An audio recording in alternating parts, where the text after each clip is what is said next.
இங்கே NIT திருச்சிராப்பள்ளியில் கட்டிடக்கலைத்துறையில் நடந்த ஒரு பயிற்சி பட்டறையில் நான் கலந்துக்கிட்டேன் சமீபத்தில்.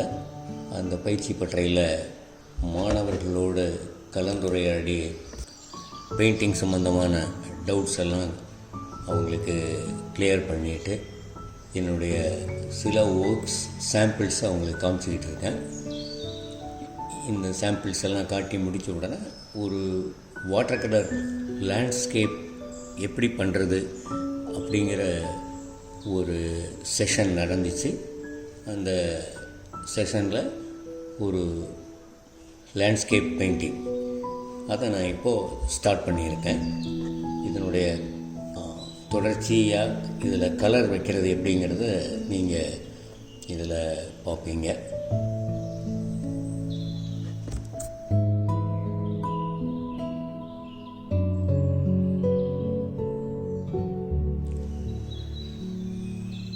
ஒரு பேஸ் கோட், ஒரு வாட்டர் அப்ளிகேஷன்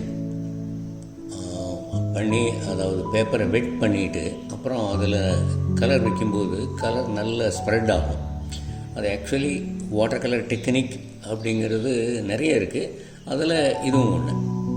அந்த வெட்டில் பேப்பரில் அது மேலே நம்ம கலர் வைக்கிறது, அதை எப்படி அப்படிங்கிற மாதிரியும் மற்ற கொஞ்சம் டெக்னிக்ஸும் எப்படிங்கிற மாதிரியும் இதில் நான் காமிச்சிருக்கேன்.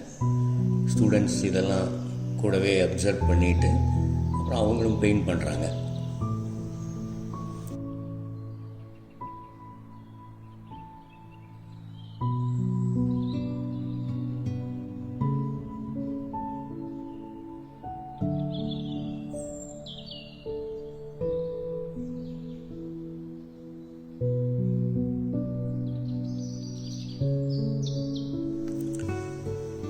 இந்த பெயிண்டிங்கை நான் வெர்டிக்கலாக வச்சு பெயிண்ட் பண்ணியிருக்கேன். அப்போது மேலே கலர் வைக்கும்போது கீழே கலர் ஒழுகி கீழே வர்றதெல்லாம் கூட நீங்கள் பார்க்கலாம்.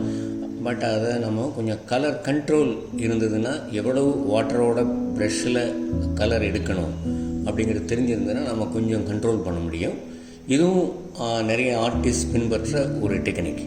இப்போ வெளியே அவுட்டோரெல்லாம் பெயிண்ட் பண்ணும்போது சில நேரத்தில் வெர்டிக்கலாகவே வச்சுக்கிட்டு நம்ம பண்ண வேண்டியதாக இருக்கும். அந்த மாதிரியும் பண்ணக்கூடிய ஒரு டெக்னிக். இதை முடியவரையிலும் நீங்கள் ஃபினிஷிங்கை பார்க்கலாம். நீங்கள்